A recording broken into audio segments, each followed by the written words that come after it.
Tori knew she had to intervene before she was dealing with a full-blown tantrum, but when she went to see what the man wanted, he called the police on her. As the manager of a Target store in Swansea, Massachusetts, Tori Parati thought she had seen it all. Dealing with rude and entitled customers on a daily basis had taught her to handle difficult situations with diplomacy and sensitivity. But she never expected all her years of working in retail to teach her another surprising lesson about human behavior.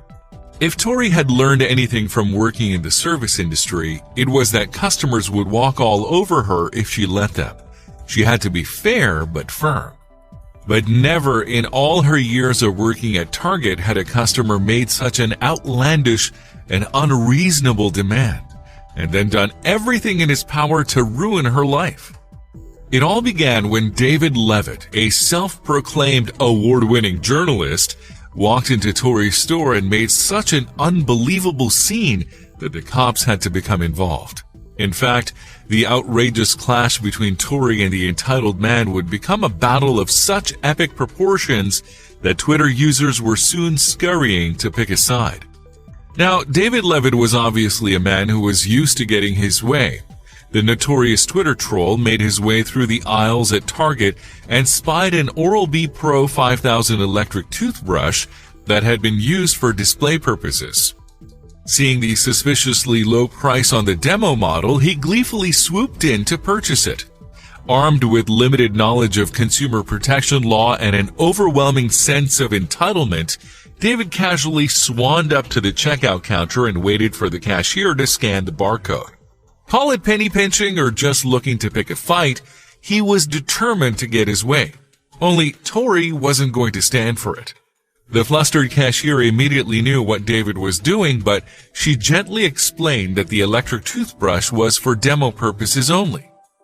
She pointed out the capital lettering that clearly said display above the price tag, which was set by default at 1 cent. David huffed and puffed at the register, then he demanded to see the manager. Enter Tori, who had been watching the man for the last 5 minutes. She could see that the situation was escalating at an alarming rate. Nevertheless, she was confident that she could handle it. But unfortunately, she underestimated how far David was willing to go to get his way.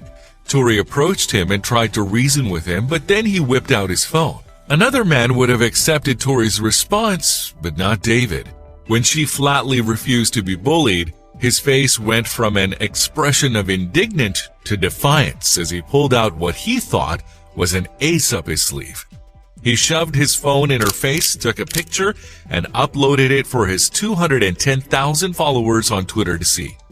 When Tori responded by rolling her eyes, it incensed David even more. In a blatant display to show her the extent of his power, he called the police on her. To make matters worse, he was sure to document the situation as it unfolded with live tweets on his Twitter account. Little did he know, it was all about to backfire on him spectacularly. Underneath the photo of the unflappable retailer worker, David angrily typed the caption, "This at Target manager Tori is not honoring the price of their items per Massachusetts law." But when he saw that his intimidation and public shaming tactics weren't working, he decided to try a different tactic. Not 15 minutes later, he posted another smug update that had the Twitterverse rallying. "I just had to call the police because at Target refused to sell me the toothbrush," David wrote obnoxiously. He obviously expected his fans to feel sympathy for him. What he didn't anticipate was the tweet storm that followed. In an amazing show of instant karma, his followers immediately began to roast him online. But the show wasn't over yet. Twitter users immediately jumped on the fact that David was clearly wasting the police's time with such a petty request. David found himself scrambling to defend his actions, stating that he did not call 911 and had explained to the police that it was not an emergency and they could take their time. Eagle-eyed fans were also quick to point out that the law wasn't on David's side either. In a stunning turn of events, they began to back Tori.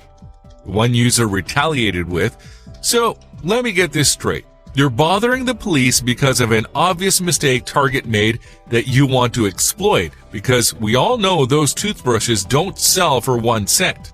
Then you went on Twitter and blasted the photo of a $15 per hour employee just doing their job? After David saw that his followers weren't fooled, he tried the sympathy card one more time. I have not been able to afford to go to a dentist in over 3 years, David retorted. So yes, I wanted a good toothbrush and was thrilled to see such an amazing price on an Oral-B, but at Target refused to honor it, and now I have to take them to court. Well, the Twitterverse was about to see to it that never happened. How can you be an award-winning multimedia journalist and also be illiterate? Another user wrote scathingly, referring to the obviously incorrect price tag on the toothbrush. It's for the display, not the item, probably because that display is a spot on the shelf and has to have a tag on it because of the store's internal system. Then Twitter users turned their attention to Tori. I want to give this woman a hug, one former retail worker to another user wrote. Then someone had an amazing idea that would turn the tables against the self-important journalist. One woman was so sympathetic toward Tori's thankless occupation that she decided to open a GoFundMe account pledging to raise enough money to send the retail worker on a well-deserved holiday. Tori, whose full name was unknown to the Twitterverse at the time, earned the nickname #TargetTori. Soon, the internet was flooded with her story. Memes were made of her now famous eye-rolling photograph, and local news stations clamored to interview her.